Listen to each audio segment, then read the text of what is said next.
Good afternoon eighth class. बेटा आज हमारा अगला चैप्टर है चैप्टर नंबर 15, जिसमें सूरदास के पद हैं। तो ये ध्यान से देख लेते हैं। तो पहला इसमें देखिए, सूरदास के पदों में इसमें श्री कृष्ण के बाल रूप का वर्णन किया है।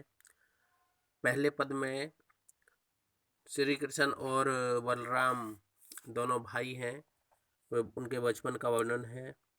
दूसरे पद में श्री कृष्ण जो है बचपन में किस तरह से वो माखन आदि चुराते थे तो उसका वर्णन किया गया है। दो ही पद हैं। पहला पद हम पढ़ लेते हैं। मैया कभी बढ़ेगी चोटी, कितनी बार मोहि दूध पियत भई, यह अजहू है छोटी।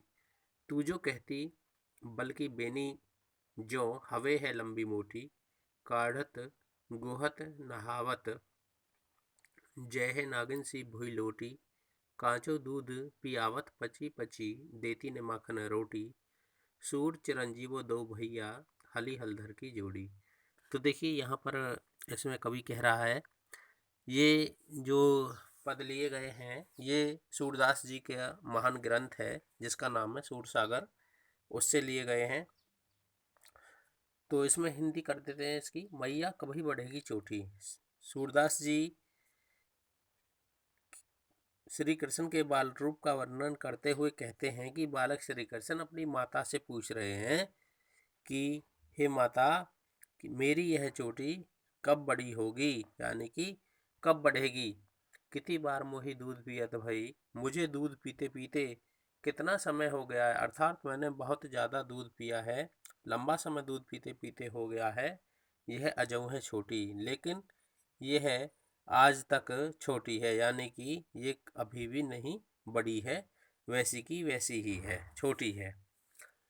तू जो कहती बल्कि बेनी जो हवे है लंबी मोटी। अब श्री कृष्ण कहते हैं अपनी माँ से कि हे माँ, तुम तो कहती थी ये जो तुम्हारी चोटी है बलराम भैया की चोटी जैसी मोटी और लंबी हो जाएगी। किसकी? तू जो कहती बल की बेनी, बल मीस बलराम की बेनी, बेनी मीस चोटी। तू जो कहती थी कि तुम्हारी यह चोटी बलराम की चोटी के समान लंबी और मोटी हो जाएगी। काढ़त गुहत नहावत, जय है नागिन सी भुई लोटी। और इसे काढ़ते हुए, संवारते हुए, गुहते हुए, नहाते हुए ये नागिन की भांति धरती पर लौटने लगेगी। यह तुम कहती थी, लेकिन ये आज तक ऐसी है। काचो दूध पियावत पची पची। हे मैया, तुम बार बार मुझे कच्चा दूध पीने के लिए देती ने माखन रोटी, और मुझे कभी माखन रोटी खाने के लिए नहीं देती। यानी कि मेरी चोटी बढ़ाने के लिए तुम मुझे कच्चा दूध पीने को देती थी, माखन रोटी नहीं देती थी। सूर चिरंजीवो दो भैया, हल्दी हलधर की जोड़ी।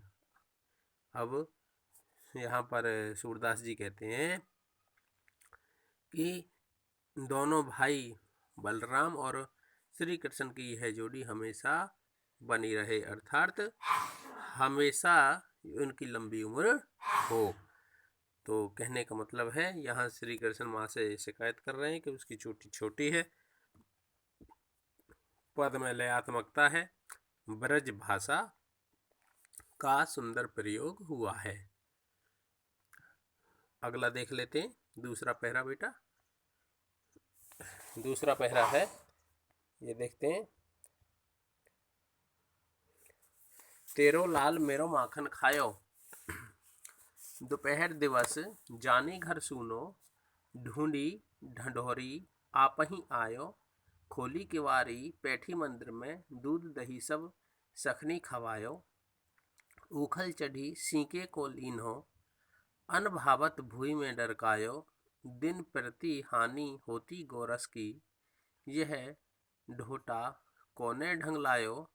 सूर श्याम को हटकी ने राखे, कैतु ही पूत अनोखो जायो।